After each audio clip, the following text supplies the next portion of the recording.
Hello everyone, welcome back to fashion style with গুঞ্জন creation. আমি গুঞ্জন। আজ আমি আপনাদের সাথে একটি মোমের প্রদীপ তৈরি করে দেখাবো। তো এটা হচ্ছে পার্ট 1 একটি ভিডিও, এবং পার্ট 2 ভিডিওতে আমি মোমের প্রদীপের কিছু ভ্যারাইটি দেখাবো। তো আজকে মোমের প্রদীপে বানাতে গেলে কী কী সমস্যা হয় বা কীভাবে আপনারা বানাবেন সেটা আমি দেখাবো। এবং এটি একটি রিকোয়েস্টেড ভিডিও, যিনি আমায় রিকোয়েস্ট করেছিলেন তাকে অনেক ধন্যবাদ।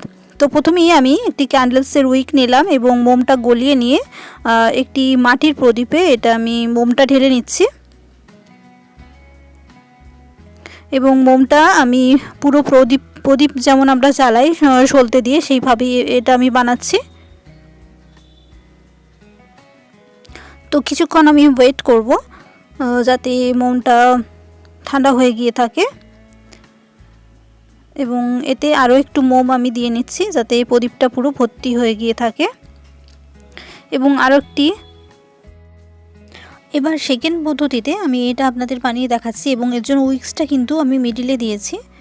মিডিলে প্রথমে উইক্সটা আমি বসিয়ে নিয়েছি। এবার এতে গলানো মোমটা আমি ঢেলে নিচ্ছি, এবং উইক্সটা যাতে ঠিকভাবে সোজা হয়ে থাকে সেই জন্য একটা কাঠি দিয়ে নিয়েছি। এটাও আমি প্রদীপের উপরেই তৈরি করছি, বাট উইক্সটা কিন্তু মিডিলে দিচ্ছি। তো এটাও জমে যাওয়া অবধি কিছুক্ষণ আমি ওয়েট করব। এবং এই মোমটা জমে গেছে। এবার বাড়তি যে সুতোটা ছিল এটা আমি কেটে নেব।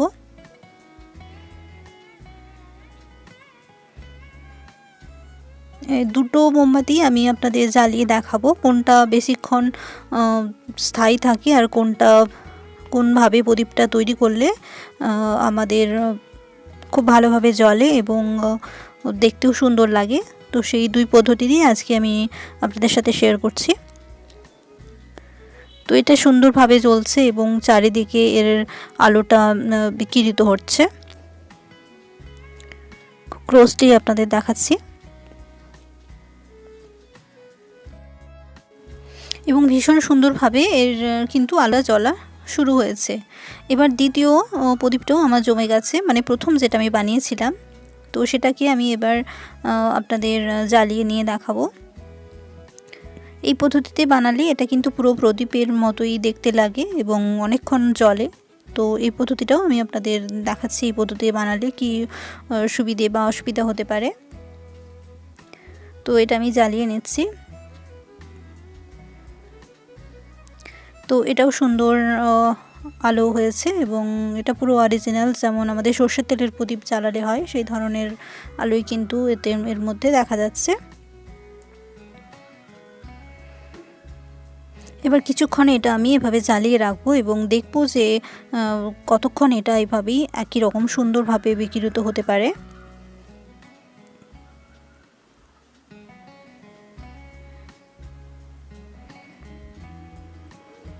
এবং এটা আধ ঘন্টা পরে আপনাদের দেখাচ্ছি, এবং আধ ঘন্টা কিন্তু এইভাবেই সুন্দরভাবে জ্বলে যাচ্ছে এবং সাইড থেকে একটু একটু করে মোমটা কিন্তু গলে যাচ্ছে। তবে সুন্দর কিন্তু সর্ষের তেলের প্রদীপ যেভাবে জ্বলে সেভাবেই জ্বলছে। আর এটা হচ্ছে প্রায় 3 ঘন্টা পর আপনাদের দেখাচ্ছি। 3 ঘন্টা পরে দেখুন অনেকটাই কিন্তু সামনেটা ক্ষয়ে গেছে এবং নিচে থেকে গলে গলে প্রদীপটা কিন্তু কমে কমে আসছে। 3 ঘন্টা কিন্তু কনস্ট্যান্ট এইভাবেই জ্বলেছে।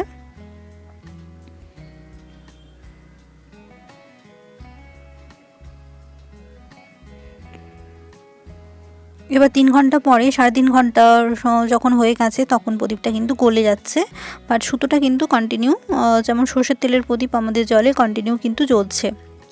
এটা হচ্ছে দ্বিতীয় প্রদীপটা। এটা কিন্তু মিডল থেকে একটু একটু করে গলে যাচ্ছে, মানে পুরো কিন্তু কন্টিনিউ সুন্দরভাবে কিন্তু আলো বিকিরিত হচ্ছে এবং এর কিন্তু গলে যাওয়া বা সামনের দিকে গলে যাওয়ার কিন্তু সম্ভাবনা নেই। ওটা কিন্তু সুন্দরভাবেই জ্বলছে। এটাও প্রায় 2-3 ঘন্টা হয়ে গেছে। আমি 2-3 ঘন্টা এইভাবেই জ্বালিয়ে রেখেছিলাম। দেখুন আগের মতোই কন্টিনিউ কিন্তু জ্বলছে। এটা প্রায় 4 ঘন্টা পরে এটা হচ্ছে আলোটা একটু কমে এসেছে, বাট এটা কিন্তু কন্টিনিউ সে আগের মতোই জ্বলছে।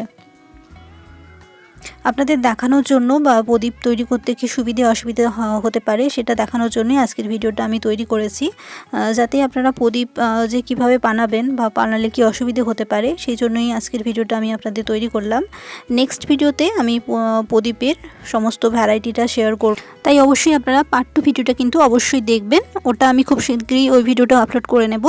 আর আজকের ভিডিওটা কেমন লেগেছে অবশ্যই আমায় কমেন্ট করে জানাবেন। তবে আমার মনে হয় যদি আপনারা প্রদীপের এফেক্ট চান তাহলে কিন্তু প্রথম টাইপের প্রদীপটাই তৈরি করবেন। আর যদি আপনারা সম্পূর্ণ প্রদীপের এফেক্ট চান, মানে আলোটা ভালো চান, মানে প্রথম থেকে শেষ অবধি, তাহলে কিন্তু আপনারা দ্বিতীয় প্রসেসটাই ব্যবহার করে দেখতে পারেন। তো আশা করছি ভিডিওটা আপনাদের ভালো লেগে থাকবে। আর ভিডিওটা যদি আপনাদের ভালো লেগে থাকে অবশ্যই লাইক করবেন, শেয়ার করবেন এবং আমায় কমেন্ট করে জানাবেন আপনারা কী ধরনের আর ভিডিও দেখতে চাইছেন। তো আজকের মতো এই পর্যন্তই। Thanks for watching.